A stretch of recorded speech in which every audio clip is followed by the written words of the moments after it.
Hola a todos, mi nombre es Ariel Rampoldi, soy ingeniero agrónomo, docente de la Facultad de Ciencias Agropecuarias y trabajo en la cátedra de afología. Hoy he venido a contarles cómo nosotros utilizamos las diferentes herramientas estadísticas para darle rigurosidad científica a los distintos trabajos de investigación que nosotros llevamos a cabo. Para ello, uno de los temas que he seleccionado fundamentalmente es para ver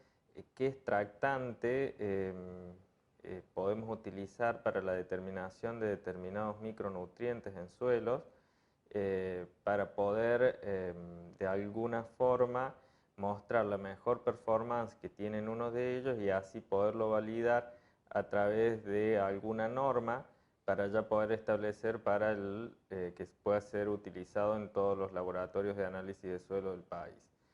En este caso vamos a trabajar con diferentes suelos,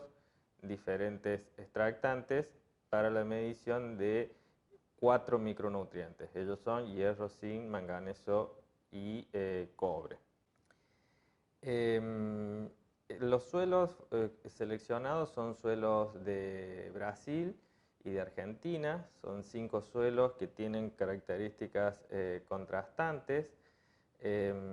Ustedes pueden ver que lo que nosotros hemos de alguna forma determinado es el pH, fósforo, potasio, materia orgánica y las fracciones granulométricas, arena, limo y arcilla. Y en ellas vemos que hay muchas diferencias, especialmente entre los suelos de lo que son Brasil y Argentina, que tenemos 5 suelos de Brasil y un suelo de Argentina. Los extractantes normalmente que se usan para la determinación de los micronutrientes son MELIS 1, MELIS 3 y DTPA-TA, que fundamentalmente en el caso de Brasil se usan los tres y los tres han sido homologados para usar cada uno de ellos en diferentes estados. Nosotros en Argentina no tenemos una metodología hoy homologada que nos diga cuál es la mejor o cuál es la que presenta mejor performance de acuerdo a nuestros tipos de suelo. Lo que hicimos inicialmente fue ver realmente si hay una diferencia entre los extractantes con los niveles iniciales que tenían estos nutrientes y podemos ver, tomemos como por ejemplo, acá tenemos todos los suelos, pero tomemos como ejemplo un suelo que puede ser Río Primero y ahí vemos que efectivamente para hierro, para manganeso, cobre y zinc hay diferencias significativas entre los distintos tipos de extractantes utilizados. Un poco el diseño de experimentos que hicimos luego de ver que había estas diferencias fue trabajar con los tres extractantes, 5 suelos, o sea, no trabajamos ya con el suelo del Río Primero, lo descartamos porque no teníamos el suficiente volumen como para hacer todo el experimento. Y lo que hicimos fue adicionarle a cada uno de estos suelos dosis crecientes de soluciones de hierro, cobre, zinc y manganeso. ¿Sí? Se hizo una combinación de los factores, un factorial de 3 por 5% y la unidad experimental fueron bloques al azar con 3 repeticiones. Las dosis adicionadas están acá, se utilizaron distintas soluciones para hierro del sulfato de hierro, manganeso, sulfato de manganeso y así sucesivamente. Y ahí están las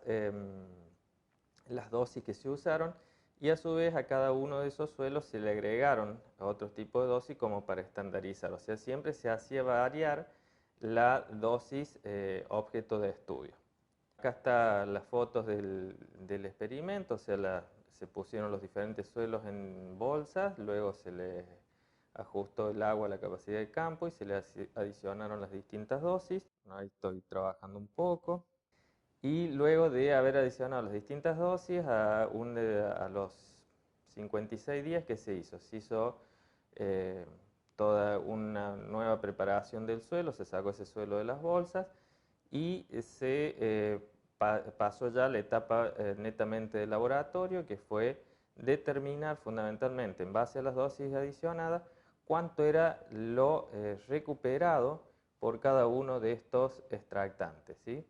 Entonces se hacían ajustes lineales, si los ajustes lineales, el R cuadrado era elevado, como ustedes pueden ver ahí en las figuras,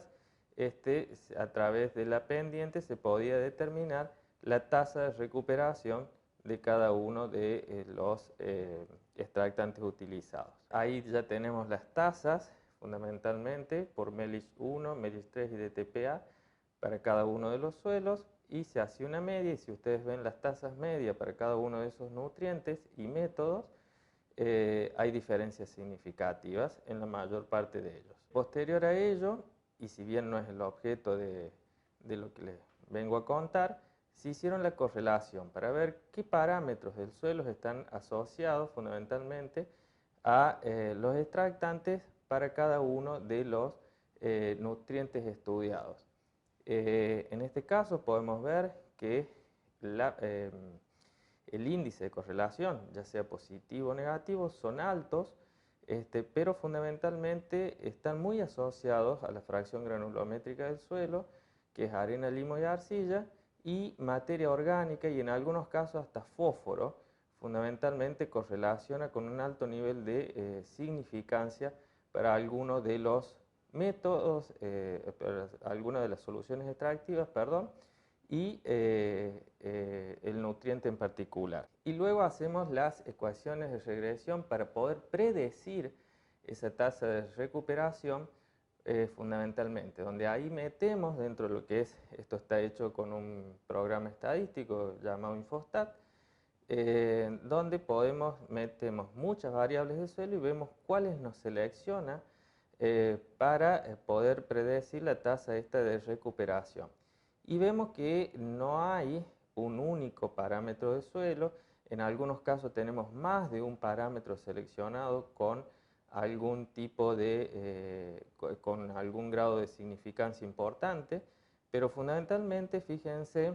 en el extractante que se llama DTPA-TEA, que es uno de los que más se está recomendando para los suelos de Argentina, que son suelos de pH neutro,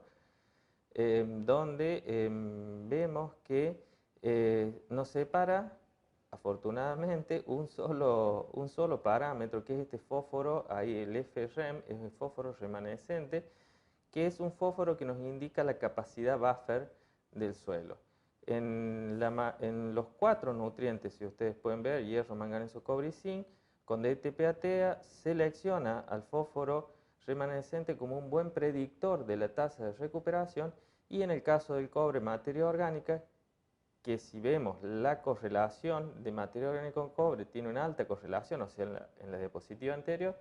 y en el caso del zinc, la arena. Entonces nosotros usamos mucho las ecuaciones de regresión fundamentalmente para poder predecir fundamentalmente los procesos o el estudio de algunos procesos que hacemos en suelo, y de esa forma poder concluir cuáles aquellos parámetros que deberíamos prestar principal atención. A modo de conclusión, lo que podemos decir es que el extractante MELIS 3 fue el extractante que mejor performance tuvo en la determinación de hierro, manganeso y cobre, mientras que para zinc, MELIS 1 y DTPA-T tuvieron el mismo comportamiento. Esto en general, acá hay que tomar una solución de compromiso, hay que ver cuán mejor fue MELIS 3 con respecto, cuán mejor fue MELIS 1 y DTPA-TEA en zinc con respecto a MELIS 3, porque no podemos, por una cuestión práctica, determinar unos nutrientes con un extractante y otro nutriente con otro extractante. Por otra parte, a modo de información, para contarles, es que en el caso de MELIS 3, uno de sus componentes, que es el nitrato de amonio, hoy no se consigue muy fácil en el mercado. Por lo pronto, lo que se está utilizando es DTPA-TEA.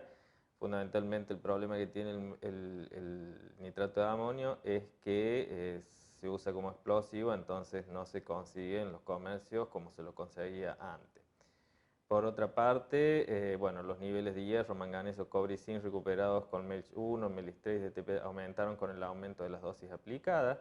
Esto en general, si los suelos en general no hay un comportamiento muy fuerte a veces de la fracción de las arcillas, el comportamiento es siempre el mismo en cada suelo, o sea, yo pongo más dosis recupero. Pero a veces, en algunos casos, dependiendo de las características intrínsecas del suelo, esto no se da. Otra de las conclusiones que sacamos acá fue que la capacidad de extracción de hierro, manganeso y cobre siguió el orden MELIS 1, mayor que MELIS 3, mayor que de TPA-TEA, mientras que para zinc el orden fue de TPA-TEA mayor a MELIS 1 y mayor a MELIS 3. En general, una de las cosas que a nosotros nos interesaba ver era esto de las tasas de recuperación, como se los dije, donde usamos los modelos de regresión que mejor pudieran predecir esas tasas de recuperación, y lo que vimos fue que la granulometría del suelo, arena, limo y arcilla, la materia orgánica y la capacidad buffer son los mejores predictores que tenemos de las tasas de recuperación. Bueno, esto es uno de los tantos ejemplos que nosotros en agronomía usamos en la estadística, fundamentalmente hoy los modelos de regresión, para poder explicar los procesos que ocurren tanto en el suelo como sí, digamos, en la fisiología vegetal, para darle rigurosidad científica a todo lo que vamos haciendo, como lo había mencionado anteriormente.